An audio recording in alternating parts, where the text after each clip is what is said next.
Hello, I'm Kyle Anderson, and I hope you enjoy this short presentation on my use of technology in my accounting classroom. I'm a professor of accounting at Anderson University, and I'm in my 20th year of teaching at the college level. I'm also a CMA and a CPA, and I speak at continuing ed seminars for CPAs through A&A Update and Review. As you can see, I travel in a large number of states, and I meet with a lot of CPAs, and that gives me a lot of great material to bring back into my classroom. Now, in the classroom, I'm real excited this semester because I'm bringing in GoToWebinar into my audit class. Together, we're going to learn how to use this system, and it includes things such as it records attendance, it allows polling questions. I can have students, if they can't make it to class, they can be in their dorm room or at home and come into my class via the internet. And GoToWebinar has given me free access to this for the semester, so we can really thank them for allowing me to expand the technology that I use. Now, in the classroom itself, I quit using PowerPoint slides last semester in favor of ebooks. So as I discuss a topic, here I'm in Chapter 3 on break-even point, the student can hear what I say, but they can also read the textbook, and I know sometimes that's the first time they've read it.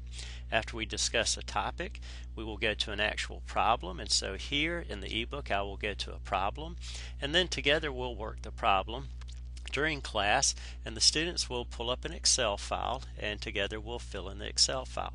Now, I save my Excel file down to the intranet, and so the student can pull it up, save it to a flash drive, or access it through the internet 24/7 so they can get help when they're doing their problems.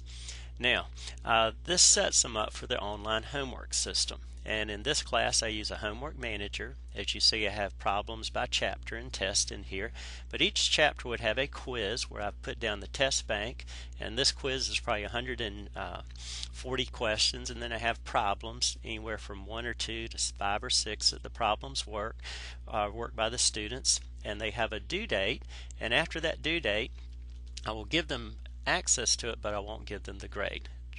I record the highest grade they earn during the open time, and then when it comes time to take the test, the setup looks a little bit something like this. Here you'll see for my first test I've given a test bank of multiple choice, and unlike the homework I've reduced the pool, but students would get, in this case, 4 out of 44. This really helps reduce cheating because the students won't get the same type of questions. Then on problems, here I have a set of 4 different questions. They'll get one of them. The A stands for algorithmic, so if they even get the same question, they'll have different numbers. And of course I can get it to where every student gets the same question, but they're going to have different numbers because it is algorithmic. I found a very high correlation between homework, performance, and their overall grade in the course. Now, both of these features, the online homework manager and testing, and the ebook, allows us to very easily go paperless. I'm going on my second year of being paperless, and here's the CPA trend line indicates going, gone paperless. The question today isn't when are you going paperless, now it's why haven't you already?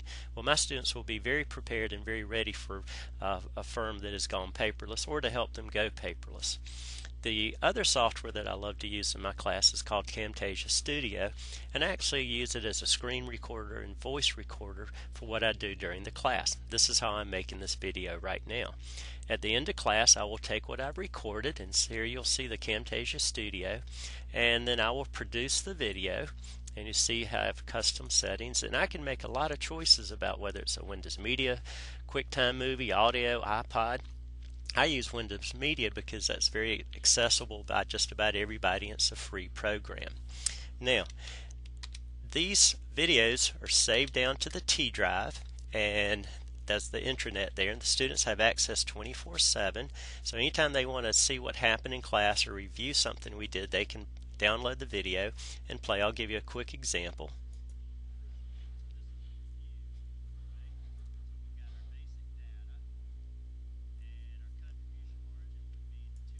So as you see, the utilization of the ebook and the Excel worksheet work really well together. Now, I started adding Skype into my classes, and I'm going to do a couple of things with those. The first is just that we communicate using Skype. and so every student is required to get set up their Skype account and contact me. If they have questions, then it's really nice because they can talk to me via video, they can hear sound, and as you'll see here in my Skype account, it is very easy not only to have a video call and voice, but I can text to them. I can cut and paste different links that I need to get to them, and so that's worked out really well. I've also started utilizing this in my audit class. The audit teams are going to have to communicate using Skype and other means that allow them to not have to sit down in the same room together. Now, to help this along, I require my students to learn how to use logmein.com. This is a free program, and as you'll see, I have a bunch of computers set up. I go to the computer lab that I teach in, and before I arrive, I set up everything I need to have for that day. You can see I can even switch the computer on or off from that. Well, of course, in the technology, we've had some technology around for a long time through the web, and I love using AICPA's website. They have a lot of great information. Here you'll see research standards, but one of my favorites is the AICPA TV. And in there I find videos on the topic that I want, and then during class I can show it to my students, and they get to hear very high-level professionals in our industry to discuss topics rather than just listen to me. We recently added the FASB Accounting Standards Codification. I've got the professional view, we got the academic version, and students actually have online access to this 24/7. So, kind of as a wrap up of everything that we've talked about today, in my classes I use online testing and homework and ebooks through Wiley Plus, McGraw-Hill. There's plenty more out there. I record and post all my lectures and classroom activities using Camtasia, which can also be recorded during GoToMeeting or GoToWebinar. I use Skype and logmein.com to enable my students to have web-based conferencing and remote access. We do webinars in my auditing class. I'm looking to expand that to all of my classes this next year. And then of course we use Word, Excel, and Internet Explorer and the FASB codification and AICPA sites for our students' research. Well, it's been great talking with you about the technology I use in my classes, and I look forward to talking to you soon. Thanks.